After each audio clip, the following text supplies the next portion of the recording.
pour finir cette présentation des différentes approches, je vais parler de l'approche tâche, donc avec comme exemple StarPU. Après, ce que je vais raconter s'applique pas mal à d'autres approches, enfin, à d'autres logiciels. C'est une approche vers laquelle différents logiciels ont convergé, en fait, qui est un peu novatrice par rapport à ce qu'on a vu. On est pas mal obligé de repenser un peu l'application, mais dont on est nombreux à penser que c'est intéressant quand on peut faire l'effort d'y aller. Donc du coup, l'idée, c'est d'avoir des graphes de tâches. Alors, ça fait très longtemps que ça existe, hein, les graphes de tâches. Depuis les années 60, on les étudie. C'est seulement récemment que dans la HPC, on a commencé à en faire, bah, notamment avec les GPU. On se dit, le gros parallélisme où on découpe sur les CPU, bah, dès qu'il y a un GPU, il faut répartir. C'est compliqué. La difficulté, c'est de dire, bah, c'est plus tellement de la programmation séquentielle dont on a l'habitude. Le parallèle fort d'OpenMP, bah, on garde notre boucle, c'est gentil, et puis on la parallélise. Alors que les tâches, bah, j'ai un graphe, ça a l'air différent. Alors, est-ce que c'est vraiment différent? Nous, on pense qu'il y a moyen d'avoir quelque chose qui ressemble à de la programmation séquentielle. Donc, l'idée, si on prend l'algorithme de Cholesky, qui est assez connu, donc on a des appels BLAS qui sont là, qui vont travailler sur des tuiles de la matrice. Donc, on a une boucle for qui va travailler d'abord sur la tuile tout en haut, et puis ensuite qui va mettre à jour sur la colonne, et puis qui continue. Bah, en fait, on a un graphe de tâches qui se construit parce que le premier appel BLAS, il va écrire dans cette tuile-là. L'appel suivant, il va lire ce qu'on vient d'écrire. Donc, j'ai une dépendance naturelle en fait entre les deux, une dépendance de nos données. Et quand je continue à faire les tours de boucle for qui est ici, eh ben, j'ai mes petites tâches effectivement qui vont toutes dépendre de la première. Et quand je continue à faire mes mises à jour sur le triangle, eh ben, simplement en regardant les dépendances de données, je peux en inférer un graphe de tâches.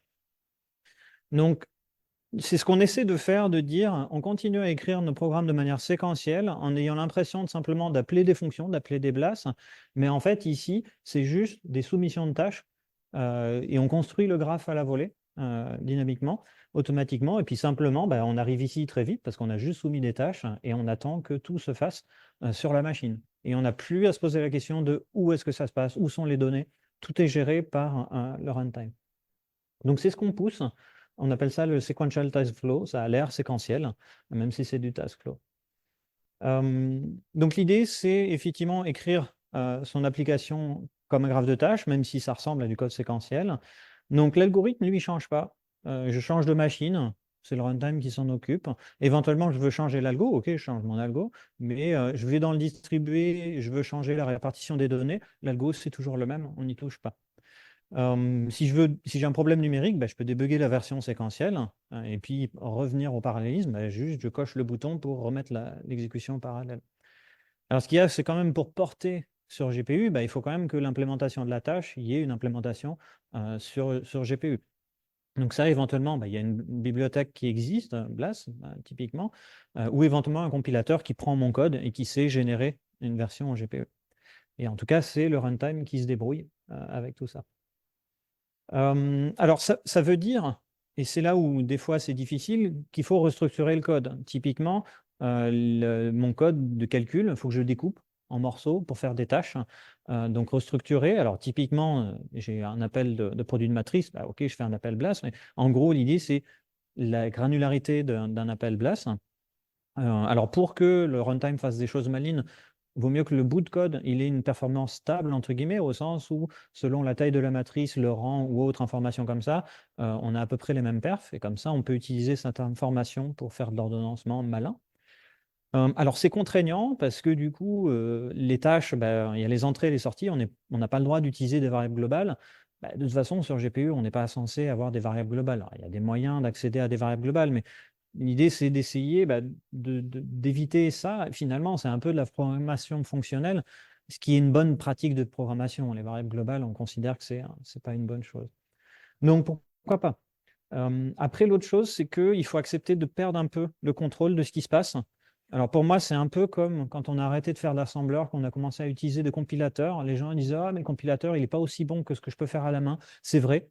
Et c'est vrai que paralléliser son code à la main, c'est sans doute des performances éventuellement meilleures que si on utilise des tâches avec un runtime qui fait tout dans notre dos. Mais à un moment, c'est la question de la ressource humaine. effectivement. Si une fois qu'on a fait notre graphe de tâches, après le runtime optimise pour le GPU bidule avec l'interconnexion machin et tout ce qui peut arriver derrière, notre code, on n'y touche pas et ça tourne. Tout comme, bah, effectivement, les compilateurs nous ont permis d'avoir la portabilité. Donc, StarPU, en quelques mots, on ne va pas en parler très longtemps. L'idée, voilà, c'est que, alors pas forcément l'application directement, ça peut être des bibliothèques ou des compilateurs qui produisent le graphe de tâches depuis ce que l'application veut faire, et on fait dynamiquement l'exécution. Donc, StarPU va faire l'ordonnancement des tâches, la gestion de la mémoire. Donc, sur les différents GPU et CPU, ça va être complètement abstrait. Donc, il y a deux choses importantes. C'est les données, elles sont virtuelles. C'est un peu une DSL, en fait, pour ceux qui connaissent. Donc, c'est-à-dire que ben, on va s'occuper de répliquer des données sur plusieurs GPU, s'il y en a besoin à plusieurs endroits. Et puis la cohérence, s'il y a quelqu'un qui écrit dans la donnée, ben, on évince la version des autres GPU qui est obsolète. On peut faire des opérations de réduction, il y a ce genre de choses. Donc, on délègue au runtime la gestion de tout ça. Et donc, les entrées et les sorties des tâches là, qui sont là, bah, ça va être des références à ces données virtuelles. Donc, les tâches, en l'occurrence, elles ont donc les entrées-sorties. Et puis, eh ben, on fournit l'implémentation CPU, l'implémentation GPU. Comme ça, le runtime peut choisir où est-ce qu'il peut l'exécuter. Alors, éventuellement, on dit, je n'ai pas porté telle tâche sur GPU. Bah, tant pis, le runtime va être obligé de rapatrier les données sur CPU, laisser l'implémentation CPU tourner et puis à renvoyer vers le GPU. Éventuellement, c'est raisonnable. Si le bus n'a rien d'autre à faire, ce n'est pas forcément gênant. Si la tâche n'est pas critique, pourquoi pas. Donc du coup, voilà, il y a des dépendances qui sont inférées, c'est pas préemptible. Bon. Donc nous, de notre point de vue recherche, bah, c'est une plateforme intéressante pour faire de l'ordonnancement. Mais donc pour les systèmes au-dessus, donc on a vu Caméléon, typiquement, bah, il délègue effectivement toute la gestion de la machine. Donc le code des fonctions, la CPU, GPU, c'est pas StarPU qui s'en occupe. Donc soit l'utilisateur le fournit parce qu'il a écrit à la main en CUDA, en OpenCL, etc. Éventuellement, ben, il y a des BLAS qui existent, FFT, ou utiliser un compilateur qui fournit ce qu'il faut. Donc voilà à quoi ça ressemble. On a le modèle d'exécution avec l'ordonnanceur, la gestion des données, et puis bah, tous les drivers des différentes unités de calcul. Donc l'idée, c'est que voilà, j'ai mes données virtuelles. Par exemple, A, elle est en mémoire principale, B, elle est dans le GPU seulement. L'ordonnanceur se dit, bah, autant aller sur le GPU. Il faut quand même dire, le plus égale B, bah, le A, il faut le rapatrier dans le GPU pour pouvoir faire le calcul sur le GPU. Et puis évincer de la mémoire, parce que A, on va le modifier. Bon, bah, une fois que c'est fait, on peut calculer et on peut dire à l'application c'est fini ou enchaîner sur une autre tâche qui éventuellement va profiter du fait que A et B, bah, ils sont sur le GPU. On peut enchaîner sur une autre tâche sur le GPU. Donc voilà, ça a commencé il y a une quinzaine d'années. C'est relativement conséquent comme code, mais c'est disponible. Ça sert pas mal de références dans notre communauté comme runtime un peu générique. Alors, il y a deux exemples que j'aime bien raconter. C'est QR, un MEMS, qui avait une version sans tâche, qui était avec une décomposition 1D, et ils sont passés à une version tâche. Et bah, du coup, la décomposition 2D est devenue facile à écrire, parce qu'une fois qu'ils avaient fait l'effort de taskifier, bah, couper en deux dimensions au lieu d'une, c'était simple. Et ils se sont retrouvés avec un parallélisme énorme qui faisait que bah, voilà, ça tournait vraiment très, très bien. Un exemple de H-matrix aussi, donc des matrices hiérarchiques, bah, c'est sans doute encore aujourd'hui, c'est le seul qui a un support de matrice hiérarchique avec un support out of core. Ça ne tient pas dans la mémoire principale, c'est pas grave, le runtime s'occupe de pousser vers le disque et puis rapatrier du disque vers la mémoire les morceaux de matrice. Et donc, bah, faire tourner des énormes machines, des énormes matrices pardon, sur une machine avec pas tant de mémoire, ça passe. Donc ça supporte plein de GPU, c'est pas très dur. Typiquement, le driver heap, c'est Atos qui nous a aidé à le faire, enfin qui l'a fait avec notre aide. Juste pour donner un exemple, à quoi ça ressemble. Donc là, j'ai mon tableau sur CPU, et donc je l'enregistre auprès de StarPU, et ça me donne un handle, donc opaque, qui va représenter la donnée. Une fois que j'ai fait ça, je ne suis plus censé toucher à ce tableau-là, parce que peut-être StarPU l'a déjà envoyé sur GPU, il a peut-être lancé un calcul, je ne sais pas. Donc c'est seulement ce handle opaque qu'on va manipuler. Donc on soumet des tâches, il y a des calculs qui se font, et éventuellement, au bout d'un moment, on va désenregistrer la donnée, ce qui va rapatrier la dernière valeur en mémoire. Donc, avant de faire une tâche, ce qu'on appelle codelet, bah, c'est simplement mettre les pointeurs de fonctions qui implémentent la tâche. Donc, on dit qu'il y a un paramètre en entrée et en sortie.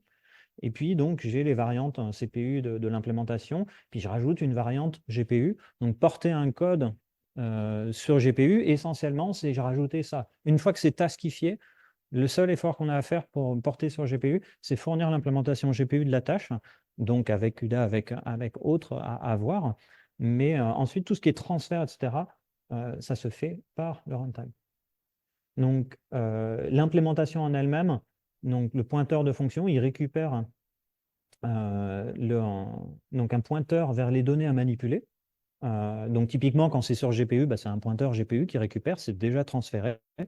Et puis, il y a le code ensuite. Donc là, sur CPU, c'est juste ça. Mais sur un GPU, bah, ça va être le code équivalent en CUDA. Et puis, la soumission d'une tâche, bah, simplement, on donne la codelet, ce qui, du coup, va donner les différentes implémentations. On fournit le handle, donc qui était la référence à la donnée virtuelle, entre guillemets. Et donc, est-ce que cette donnée-là, actuellement, elle est sur GPU, sur CPU? Ce n'est pas notre problème, c'est le runtime qui va se débrouiller. On donne un petit facteur, on ne s'embête pas à enregistrer parce que c'est juste un flottant, et puis c'est tout. Donc ça, c'est soumis. Et si on soumet une autre tâche, eh ben, les dépendances sont calculées automatiquement. Si on veut attendre le résultat d'une tâche, il y a une fonction pour. Si on veut attendre une donnée en particulier, eh ben, on peut demander la valeur de la donnée, et ça va attendre effectivement les tâches qui travaillent dessus, etc. Et donc, une fois qu'on a fait ça, on a taskifié, on a enregistré les données, on a soumis les tâches, on a plein de fonctionnalités qui deviennent disponibles. Donc, le pipelining de j'envoie les données, je calcule, je récupère le résultat, équilibrer la charge entre les CPU et les GPU, aussi gérer que le GPU n'a pas une mémoire infinie, il faut sortir les données quand il n'y a plus de place dessus, envoyer les données à l'avance, des bornes de performance. L'exécution distribuée aussi, le code, on n'y touche pas en fait. Il y a juste une fonction à côté pour dire où est-ce qu'on place les données, parce qu'en général, c'est l'application qui sait mieux sur quel rang MPI il vaut mieux placer telle et telle donnée. Mais sinon, le code de soumission de Cholesky qu'on a vu tout à l'heure, c'est le même en distribué.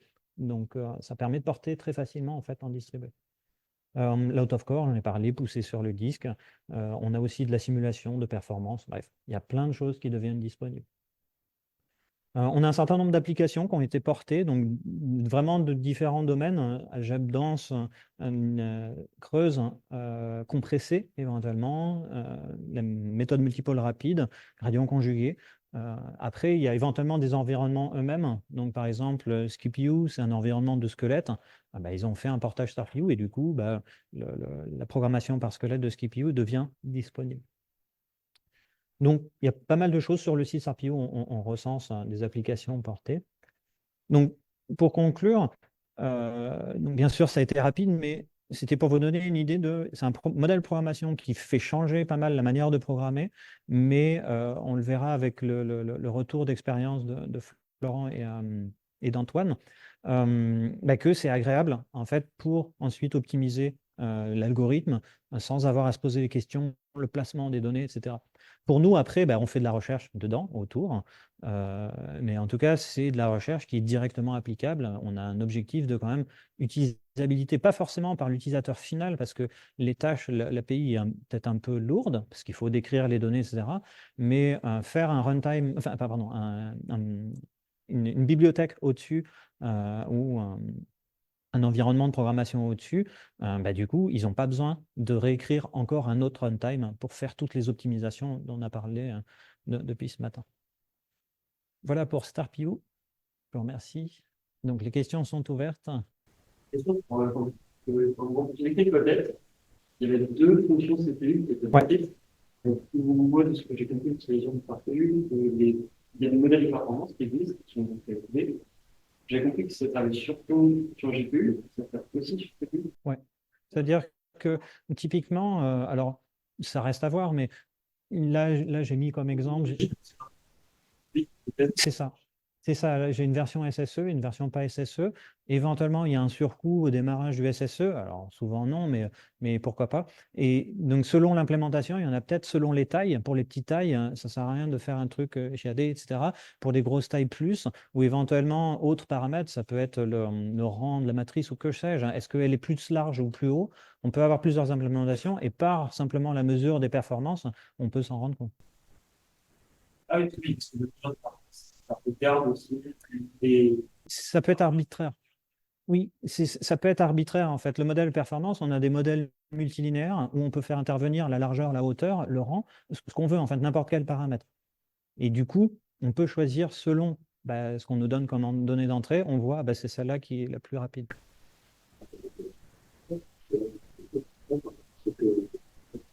Alors là, je ne l'ai pas montré parce que je n'ai pas mis à jour transparent, mais il y a un heap funcs effectivement pour la variante heap.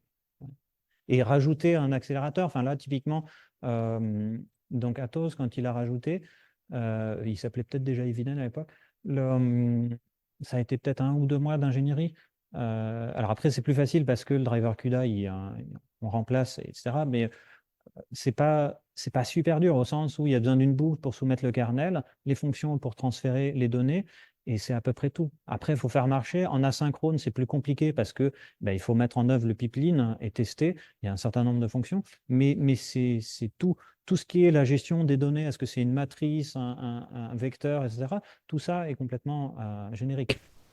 Le CPU lui-même fait déjà une forme light de scheduling. Il est capable de savoir qu'il y a des dépendances entre certains niveaux, par exemple, de démarrer dès qu'un niveau est fini, le suivant, faire en même temps s'il n'y a pas de dépendance entre eux.